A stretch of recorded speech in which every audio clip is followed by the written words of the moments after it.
கை தட்டு சித்தி உண்டாகும். ஒரு குருவிடம் பல சீடர்கள் இருந்தனர்.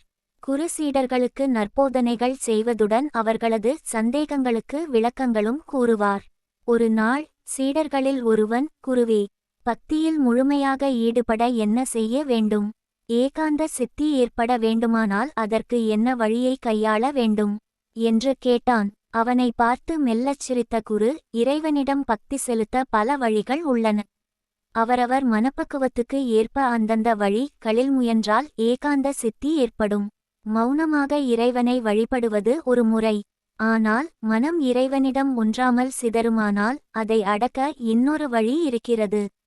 அது கைகளை தட்டியபடி இறைவன் பாடல்களை பாடுவது.